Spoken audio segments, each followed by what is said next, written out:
তো এই যে রাস্তার ধারে পাশে কিন্তু কোনো কিছু আসেন না, বুঝছেন? এই যে পিছনে দেখতে পাচ্ছেন সাদা মাটি দেওয়া যায়, অনেক সাদা মাটি।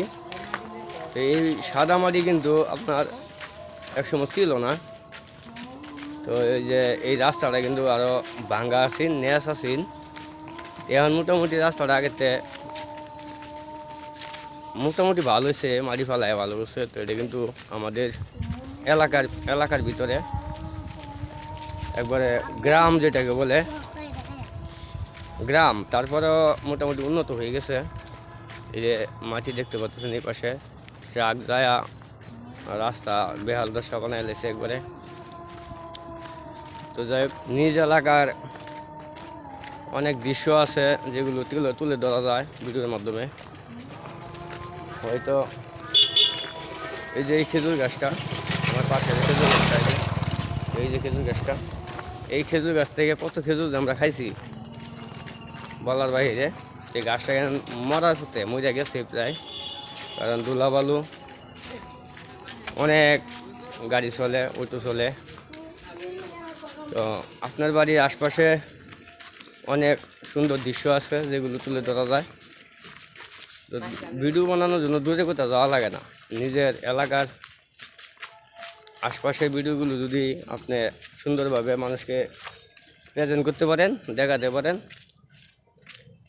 এখান থেকে অনেক কিছু শেখা যায় বা পাওয়া যায়। এই যে এই পাশে বাড়িঘরগুলো দেখতেছেন রাস্তা দুনো সাইডে, আমি কিন্তু এই রাস্তা দিয়ে হেঁটে যাচ্ছি আর কি। তো ভাবলাম যে যাইতেছি যেহেতু একটা ভিডিও বানানোই যায়, সেই উদ্দেশ্য করে ভিডিওটা বানানো। এই যে আমার পাশে দেখতেছেন তিনটা বাহিনী, এই তিনটা সারাক্ষণই মানে ঝগড়াঝাড়ি করে, শয়তানি ফাজলামি করে, এদেরকে নিয়ে চলাফেরা। তো যাই হোক, এই দিকে কিন্তু সাদামাটি প্রচুর পরিমাণে, কারণ ফ্যাক্টরি থেকে বার করে সাদামাটি, আবার এগুলো রোদে শুকানো হয়, শুকানোর পরে কিন্তু আবার বিক্রি করা হয়। এই যে এই পাশে দেখেন ধানের জমি, এই যে ওই যে দেখতে পাচ্ছেন ধানের জমি আছে, মানে যে যেখানে পারছে সে সেখানেই মনে করেন জমিতে ধান লাগাইছে। আর এই এই রাস্তাটা একসময় মানুষ আনুগুনি করতো না, এখন মানুষ আনুগুনি করে। একসময় যে এই জায়গাগুলো আপনার এই যে মাঠটা দেখতে পাচ্ছেন, এই মাঠটা কিন্তু একসময় খেলার মাঠ আছে, এখন আর খেলার মাঠ নাই, এখন বাড়ি ঘরে গেছে, এখন আর খেলার মাঠ নাই, একেবারেই নাই, বিক্রি হয়ে গেছে, জায়গা বিক্রি হয়ে গেছে। যে কারণে এদিকে মনে করেন, তারপরে মানুষ আছে মোটামুটি খেলে, অনেক পোলাপান আছে, খেলাধুলা করে। তো নিজের এলাকাতে নিজের মানুষ কিন্তু বাদ নাই, বুঝছেন? নিজের এলাকায় নিজের মানুষ ভিডিও করে না, হ্যাঁ ভিডিও করে দূর দূরাফি যায়। আরে আগে নিজের এলাকায় দেখাইতে হইব আপনার এলাকাটা কী অবস্থায় আছে, কি পরিবেশ, কোন ধরনের সচ্ছলতা, এগুলো তুলে ধরার উদ্দেশ্য মানুষের কাছে। তো আমি অন্যদের মতো না, আমি আগে আমার এলাকার ভিডিওগুলো করি, এগুলোই আমি সোশ্যাল মিডিয়াতে ছাড়ি। মানুষ কীভাবে নেয় আমি জানি না, অনেকে অনেক ধরনের মন্তব্য করে, কথা বলে, সব কিছু মেনটেন করেই আপনার চলতে হয়। যেদিকে যাবেন ওইদিকে সাদামাটি, এই যে আমার সাদামাটি আছে, মাটি কিন্তু রোদ্রে শুকাইতেছে।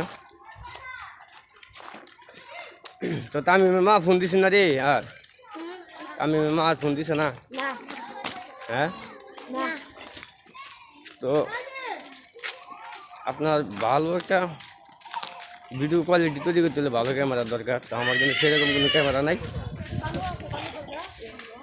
সাধারণ একটা ক্যামেরা দিয়েই ভিডিও তৈরি করা যায়, যদি করার ইচ্ছে থাকে আর কি, ভিডিও বানানোর ইচ্ছে থাকে। এই রাস্তাটা এইদিকে অনেক দূরে গেছে, এইদিকে গেলাম না, এখন বাড়ির উদ্দেশ্যে রওনা দিলাম, আবার এখান থেকে ব্যাক করলাম। তো চাইলে এরকম গ্রামের পরিবেশ তুলে ধরে একটা ব্লগ তৈরি করা যায়, ব্লগ ভিডিও আপনি বানাতে পারেন। তো অনেকে বানায় না, আবার চাইলেও বানাইতে পারে। তো তো এইদিকে কিন্তু অনেক ফ্যাক্টরি হয়েছে, অনেক গ্রামের ভিতরে কিন্তু এখন ফ্যাক্টরি, অনেক কোম্পানি জায়গা কিনতেছে, মেল ফ্যাক্টরি হইতেছে। তো আস্তে আস্তে ডেভেলপ হইতেছে, উন্নত হইতেছে, মানুষের কর্মসংস্থান বাড়তেছে। যাই হোক, তো এই ভিডিওটা আজকে এই পর্যন্তই। কতটুকু তুলে ধরতে পারলাম জানি না, আপনাদের ভালোবাসার উপরে ডিপেন্ড করবে পরবর্তী ভিডিও। তো যে যেখান থেকে দেখবেন অবশ্যই আমার ভিডিওটা একটা কমপক্ষে একটা লাইক দিয়েন, কমেন্ট না করেন একটা লাইক দিয়েন, কারণ একজন নতুন কন্টেন্ট ক্রিয়েটার হিসাবে ভিডিও বানানোর অভিজ্ঞতা তেমন নেই, এই প্রথম। সবাই ভালো থাকবেন, সুস্থ থাকবেন।